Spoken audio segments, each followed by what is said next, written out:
Saudara-saudari terkasih, Vatikan merupakan negara terkecil di dunia dengan luas sekitar 44 hektar dan dapat dikelilingi dengan hanya berjalan kaki dalam waktu kurang dari 1 jam.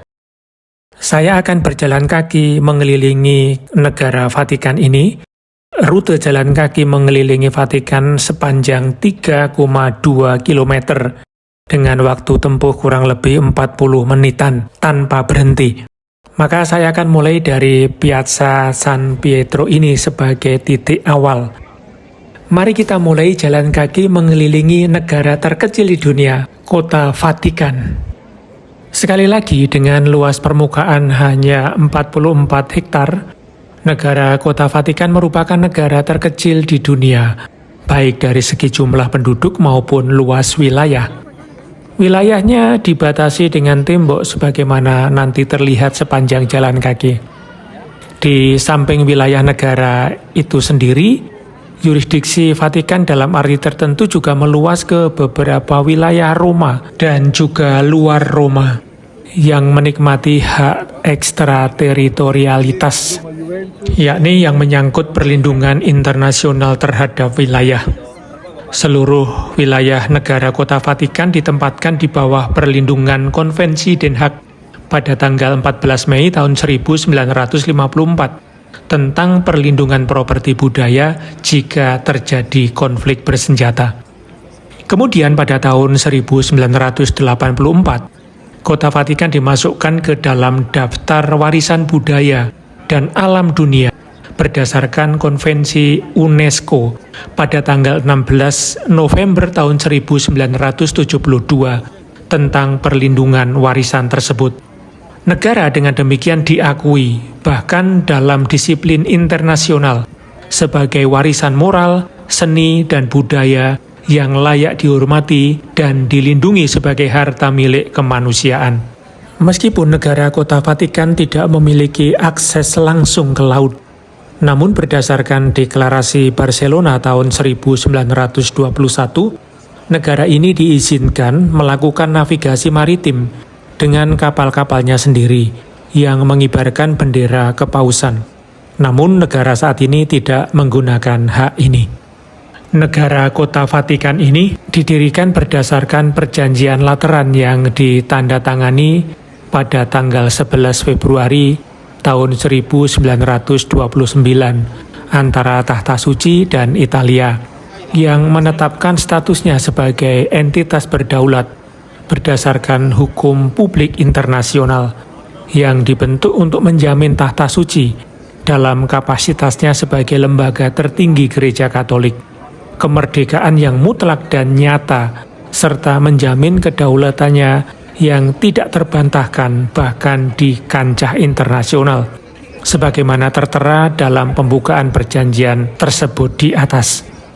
Gereja Katolik melaksanakan pewartaan kabar sukacita Injil melalui berbagai gereja partikular atau lokal dan melalui pemerintahan pusatnya yang dibentuk oleh paus dan badan-badan yang membantunya dalam melaksanakan tanggung jawab terhadap gereja universal. Bentuk pemerintahannya adalah monarki absolut dengan kepala negara paus sendiri sebagai pimpinan tertinggi yang memiliki kuasa legislatif, eksekutif, dan yudikatif penuh. Kekuasaan ini selama tahta lowong atau sede vacante didelegasikan kepada Dewan Kardinal. Negara kota Vatikan mempunyai benderanya sendiri yang ditandai dengan 2 bidang yang terbagi secara vertikal, satu berwarna kuning menempel pada tiang bendera dan lainnya berwarna putih yang di dalamnya terdapat tiara kepausan dengan kunci yang saling bersilangan. Negara ini mencetak mata uangnya sendiri dan menerbitkan perangkonya sendiri. Vatikan menerbitkan surat kabar harian yang bernama L'Osservatore Romano yang didirikan pada tahun 1861 dan juga sejak tahun 1931 telah mengoperasikan stasiun radio yang namanya Radio Vatikan yang menyiarkan ke seluruh dunia dalam berbagai bahasa. Dan saat ini juga ada banyak sekali media sosial yang digunakan oleh Tata Suci untuk menyampaikan berita atau pesan pewartaannya.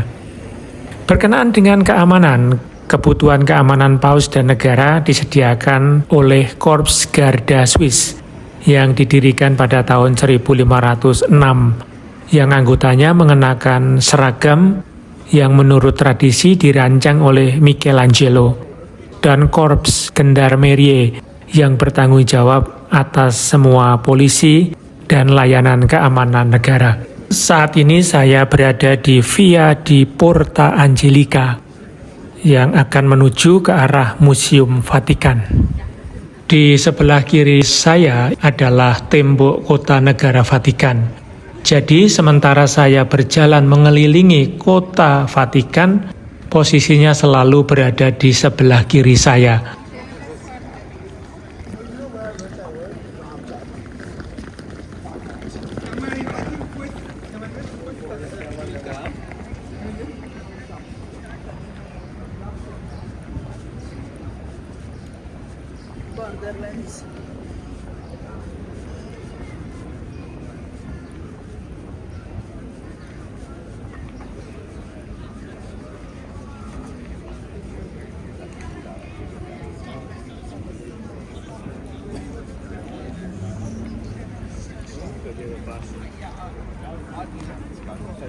Nah, kita sudah sampai di sini. Saya akan belok ke kiri. Ini adalah Via Leone 4 dan saya akan menyusuri tembok ini. Ini adalah jalan ke arah Museum Vatikan. Pada waktu-waktu tertentu, antrian untuk masuk ke Museum Vatikan mulai dari Via di Porta Angelica sana tadi. Jadi panjang sekali antriannya, tetapi hingga di sini belum ada banyak antrian. Mungkin di depan sana sudah ada.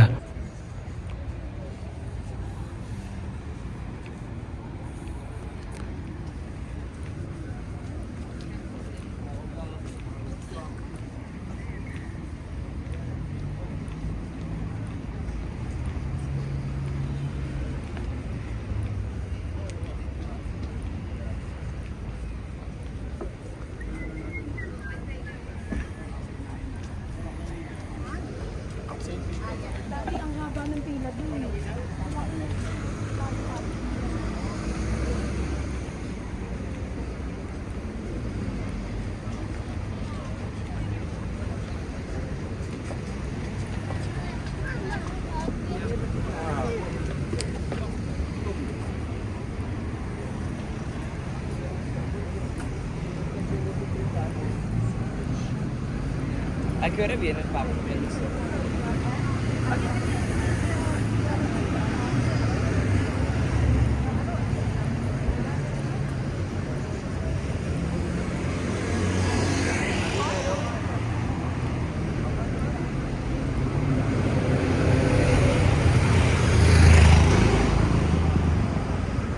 Di depan sana terdapat beberapa bis yang menurunkan penumpang. Bisa jadi mereka akan pergi ke Museum Vatikan atau pergi ke Piazza San Pietro.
Saya akan ke kiri, ini adalah Viale Vaticano. Inilah tempat untuk antri menuju ke Museum Vatikan.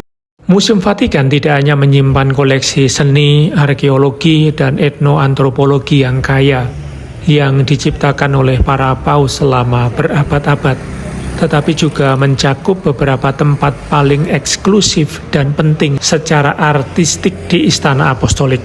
Bahkan sebelum menelusuri sejarah koleksi museum, cerita tersebut tidak bisa tidak juga berkutat pada lingkungan yang dipilih di berbagai era oleh para paus sebagai tempat tinggal pribadi atau tempat berdoa. Dimulai secara kronologis dari Kapel Nicolin dan juga apartemen Borgia. Pada tahun pertama kepausannya, Paus Nikolas keempat, Parentucelli memanggil Beato Angelico untuk mendekorasi kapel pribadi apartemennya yang terletak di Istana Apostolik. Sebagai salah satu humanis terbesar pada masanya, Paus menugaskan seniman terkenal yang juga seorang biarawan Dominikan untuk membuat serangkaian lukisan dinding yang didedikasikan untuk Santo Stefanus dan Santo Laurentius. Beato Angelico menggambarkan episode-episode di dinding yang menceritakan momen-momen kehidupan mereka yang diambil dari kisah para rasul. Hiasannya yang tampak kaya akan detail dan kutipan berbudaya menjadikan Kapel Nicolin contoh sempurna perpaduan antara pemikiran religius dan humanistik dalam seni rupa abad ke-15. Antara tahun 1995 dan 1996 dilakukan restorasi besar-besaran terhadap karya Angelico yang menghiasi tempat doa pribadi kuno Nikolas kelima. Kita sudah sampai di depan pintu Museum Vatikan. Di sebelah kiri ini adalah pintu masuknya. Terdapat banyak antrian di sini.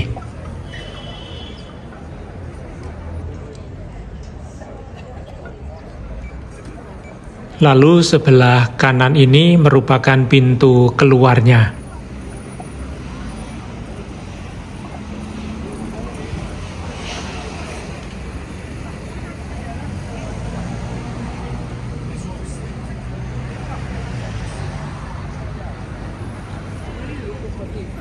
Pada zaman kuno, kata Vatikan merujuk pada daerah Berawa di tepi kanan sungai Tiber, termasuk wilayah antara Ponte Milvio dan Ponte Sisto saat ini. Selama periode kerajaan dan sepanjang zaman Republik, wilayah ini dikenal sebagai Ager Vaticanus dan membentang ke utara hingga Muara Cremera dan ke selatan hingga Bukit Janiculum. Catatan paling awal mengenai penggunaan kata Vatikanum untuk merujuk pada area yang kurang lebih sesuai dengan negara kota Vatikan saat ini berasal dari abad kedua Masehi pada zaman Kekaisaran. Pada era Romawi, wilayah di luar kota Roma ini direklamasi dan mulai bermunculan villa-villa termasuk taman milik Agrippina, ibu dari Kaisar Caligula, sekitar tahun 37 sampai 41 Masehi. Selain itu, terdapat pula nekropolis luas di sepanjang jalan utama. Caligula membangun sebuah sirkus kecil di taman ibunya sebagai tempat pelatihan kusir kereta perang. Kemudian Kaisar Nero merenovasi sirkus tersebut. Dan menurut tradisi, tempat ini diyakini sebagai tempat di mana Santo Petrus mengalami kemartiran selama penganiayaan besar terhadap umat Kristen pada tahun 64 Masehi. Beberapa kelompok makam ditemukan di sepanjang Via Trionfale yang membentang ke utara dari Basilika Santo Petrus menuju Monte Mario. Selain itu, sebuah nekropolis ditemukan di sepanjang Via Cornelia yang mengarah ke barat tempat makam Rasul Petrus ditemukan. Kehadiran Petrus menjadi titik sentral topografi wilayah ini, dan sejak saat itu Selama 2 milenium penuh, tempat ini tetap menjadi salah satu situs ziarah Kristen paling penting. Dorongan untuk berada dekat dengan Santo Petrus membuat banyak orang memilih dimakamkan di sekitarnya. Nekropolis ini kemudian tertimbun selama pembangunan basilika yang didedikasikan untuk rasul tersebut, yang dibangun oleh Kaisar Konstantinus pada tahun 306 sampai 337 Masehi, dan menjadi penentu perkembangan wilayah ini di masa selanjutnya. Setelah Edik Milan pada tahun 313 Masehi, yang memberikan kebebasan bagi umat Kristen untuk mempraktekkan agama mereka, sekitar tahun 324 Masehi, Kaisar Konstantinus mulai pembangunan sebuah gereja besar dengan 5 nave, sebuah transept dan sebuah apse terminal, dengan makam Santo Petrus terletak di pusatnya. Gereja ini juga dilengkapi dengan tangga dan quadriporticus yang tidak boleh dimasuki oleh mereka yang belum dibaptis. Sementara itu, Sirkus Nero mengalami kehancuran, dengan banyak batunya diambil untuk digunakan dalam pembangunan gereja baru, yang dengan cepat menjadi daya tarik baru bagi kota. Bertahun-tahun kemudian, Paus Leo keempat memilih lokasi yang sama untuk mengenang Santo Petrus dan membangun tembok pertama Civitas yang kemudian dikenal sebagai Leonine, pusat spiritual Roma sepanjang abad pertengahan dan Renaissance. Meskipun para paus masih tinggal di Istana Lateran, pada abad pertengahan mulai muncul bangunan-bangunan di sekitar Basilika Santo Petrus. Istana pertama diselesaikan pada masa kepausan Eugenius III dan Innocentius III, lalu diperluas antara akhir tahun 1200-an dan awal 1300-an saat tembok Leonin mengalami renovasi. Namun pada tahun 1309, tahta kepausan dipindahkan ke Avignon dan Roma beserta Basilika Santo Petrus ditinggalkan selama lebih dari 1 abad. Butuh waktu 50 tahun sejak kembalinya Paus ke Roma pada tahun 1377 untuk memulihkan kembali kota tersebut. Pada pertengahan tahun 1400-an, mulai muncul gagasan untuk membangun kembali Basilika Santo Petrus secara menyeluruh. Paus Nikolaus V menugaskan arsitek Bernardo Rossellini untuk merancang proyek perluasan basilika dengan sebuah apse baru yang lebih menonjol dibandingkan dengan yang dibangun oleh Konstantinus. Namun pembangunannya hanya mencapai tahap awal karena ancaman dari pasukan Turki yang semakin mendekat, hingga akhirnya proyek tersebut ditinggalkan setelah jatuhnya Konstantinopel. Antara tahun 1477 dan 1480, Paus Sixtus keempat memerintahkan pembangunan sebuah kapel besar yang kemudian dinamai sesuai dengan namanya, yaitu Kapel Sistina. Kapel ini dihiasi dengan lukisan dinding karya para pelukis Italia terbaik pada masanya dan diresmikan pada tanggal 15 Agustus 1483. Paus Julius II melakukan banyak perubahan yang secara radikal mengubah benteng kepausan.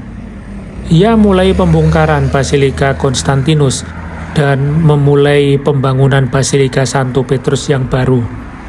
Ia juga membangun halaman Belvedere yang terkenal, yang menghubungkan Villa Belvedere milik pendahulunya, Paus Innocentius VIII, di utara dengan bangunan abad pertengahan di selatan. Selain itu, ia menugaskan Rafael untuk melukis fresko di apartemen kepausan dan Michelangelo untuk menghiasi Kapel Sistina. Pekerjaan tambahan yang dilakukan sepanjang abad itu. Setelah serangkaian peristiwa, desain akhir Basilika Santo Petrus ditetapkan dan Michelangelo mulai mengerjakan bagian utamanya pada pertengahan tahun 1500-an. Gereja ini kemudian ditutupi oleh sebuah kubah besar dan tinggi yang dirancang oleh Giacomo della Porta. Pada awal tahun 1600-an, Maderno memperluas basilika dengan menambah 2 lorong di bagian longitudinalnya. Pembangunan akhirnya diselesaikan oleh Bernini pada paruh kedua abad ke-17 dengan menciptakan alun-alun tengah yang megah serta 2 deretan setengah lingkaran yang terdiri dari 4 baris kolom, memberikan basilika ini tampilan nuansa barok yang khas. Tak terasa kita sudah setengah atau separuh perjalanan. Mari kita lanjutkan.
Stiamo organizzando, vogliamo fare.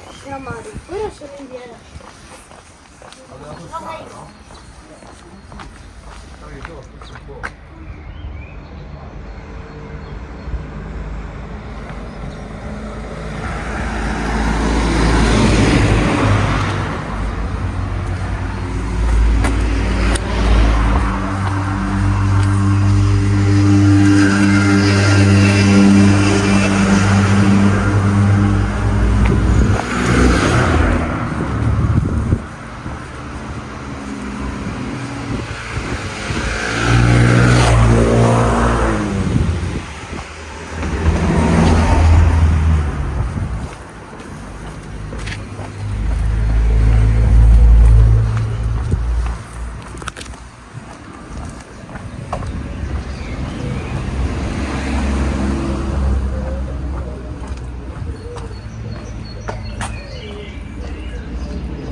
Saat ini saya sedang menyusuri Via di Porta Cavalieri.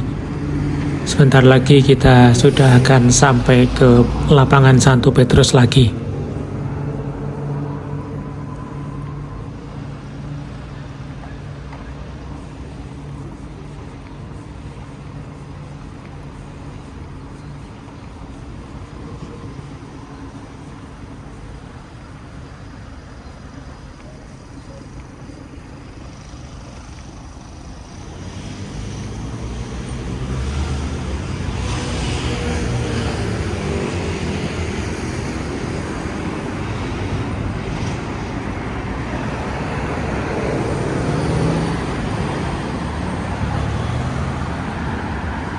Bangunan di balik tembok sebelah kiri ini adalah Aula Paulus ke-6 yang sering digunakan untuk audiensi dan pertemuan-pertemuan lainnya.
A la izquierda. Tenía hoy Nelson.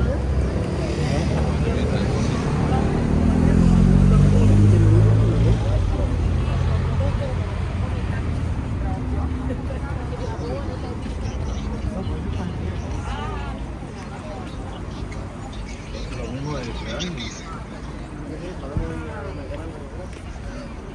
No, io quando posso, che magari Vamos, quando riesci.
Sì, è un po' contro, può essere un po' contro. Io mi fa colpa, il problema forse sì.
Io